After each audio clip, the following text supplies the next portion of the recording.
दोस्तों नमस्कार, मैं अभिषेक सिंह और आप देख रहे हैं देश लाइव। दोस्तों आज बात फिल्म जगत की करेंगे।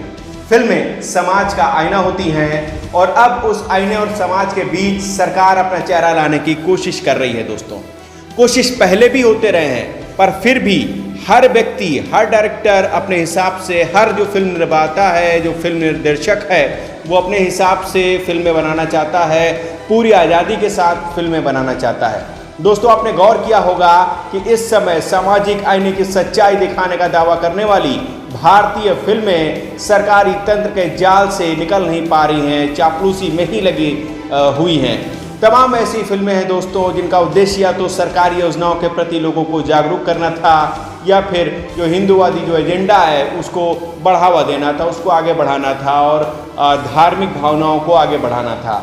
यहाँ तक तो ठीक था, क्योंकि लोगों को ये जानकारी देना भी बहुत ही जरूरी है। पर ये सब तब शुरू हुआ जब सत्ताधारी पार्टी इन्हीं एजेंडे को लाना चाहती थी। कुछ फिल्मों का नाम सुनाऊंगा आपको, आप खुद ही समझ जाएंगे। Accidental prime minister Narendra Modi, Uri the surgical strike, Padman, Hindu सरकार, बाटला हाउस, ये फिल्में तो ठीक थी, पर इन्हीं समय इन्हें क्यों लाया गया ये तो डायरेक्टर ही बताएंगे, फिल्म निर्माता ही बताएंगे। वहीं दूसरी ओर स्टेट और उसकी मशीनरी का एक्सपोज करने वाली जो फिल्में थी, केदारनाथ, मोहल्ला सी, पीके, हैदर और तांडव जैसी फिल्में जब बनी, जिनका विरोध हुआ, बहुत ज़्यादा विरोध हुआ, मामला कोर्ट तक भी गया, पर कुछ फिल्में चाहकर भी केंद्र सरकार कुछ नहीं कर सकी, क्योंकि केंद्र सरकार के पास सीबीएफसी के फैसले को पलटने का पावर नहीं था। हालांकि फिल्म सेंसर बोर्ड के बड़े पर्दे पर सरकार ने अपने लोगों को बैठा दिया, फिर भी कुछ ऐसा था जो चाहकर भी नहीं हो पा रहा था। फिर केंद्र सरकार ने 6 अप्रैल 2021 को अचानक फिल्म सर्टिफिकेशन अपीलेट ट्रिब्यूनल यानी एफसीटी को बंद कर दिया दोस्तों। और अब सिनेमैटोग्राफ संशोधन बिल 2021 लेकर के आई है, जिसका नया ड्राफ्ट यही 18 जून को जारी किया गया। सरकार की मजबूरी कह लीजिए या लोकतंत्र का तगाजा, सरकार ने 2 जुलाई तक ये ड्राफ्ट पब्लिक और फिल्म मेकर की राय जानने के लिए सार्वजनिक रखा हुआ है दोस्तों। भले ही सरकार इनमें से किसी भी राय न माने, कानून में अपने मन के हिसाब से अपनी चीजें थोप दे। दोस्तों अब आपको सिनेमैटोग्राफ संशोधन बिल 2021 क्या है ये जरा हम आपको समझा देते हैं। सिनेमैटोग्राफ एक्ट भारत में सार्वजनिक प्रदर्शन के लिए रिलीज न होने वाली फिल्मों के जो प्रमाण पत्र होते हैं दोस्तों, उन्हें निर्देशित करने वाला एकमात्र कानून है।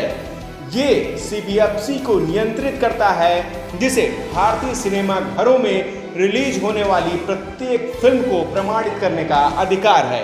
अगर सरकार द्वारा प्रस्तावित नया संशोधन बिल कानूनी जामा पहन लेता है तो केंद्र सरकार को सीबीएफसी द्वारा दिए गए सर्टिफिकेट को पुनः परीक्षण के लिए अगले आदेश देने की पावर जो है वो मिल जाएगी। तब सरकार को अगर ये पता चला कि किसी फिल्म में सेक्शन 5B का उल्लंघन हुआ है तो सरकार सीबीएफसी को फिल्म का सर्टिफिकेट रद्द करने या फिर उसको बदलाव करने का आदेश दे सकती है। सरकार इस पर नियंत्रण लगा सकती है।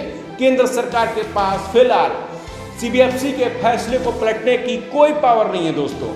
सेक्शन 5B यानी principle for guidance in certification films का कहना है कि अगर कोई फिल्म या फिल्म का कोई भी सीन देश की अखंडता के खिलाफ, देश की शांति के खिलाफ, देश की नैतिकता के खिलाफ, दूसरे देशों से संबंध को खराब करने, देश का माहौल बिगाड़ने के लायक लगता है तो सरकार इस पर रोक लगा सकती है।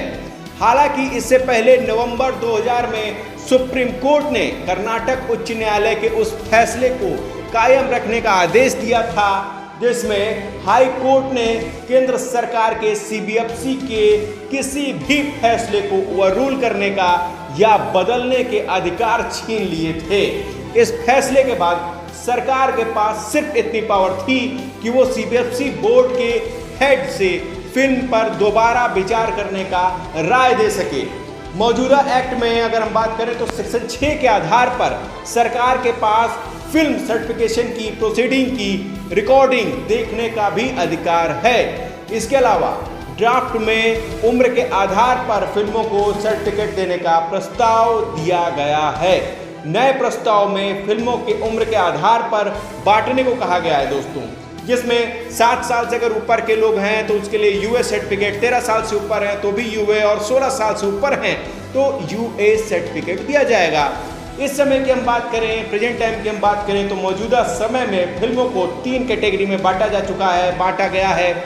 सभी के लिए यू सर्टिफिकेट है। सामान्य वर्ग के लिए 12 साल से जो अधिक उम्र के जो बच्चे हैं अपने पेरेंट्स के साथ अगर वो देखते हैं तो उसके लिए गाइडलाइन यूए सर्टिफिकेट है और एडल्ट फिल्मों के लिए ए सर्टिफिकेट है।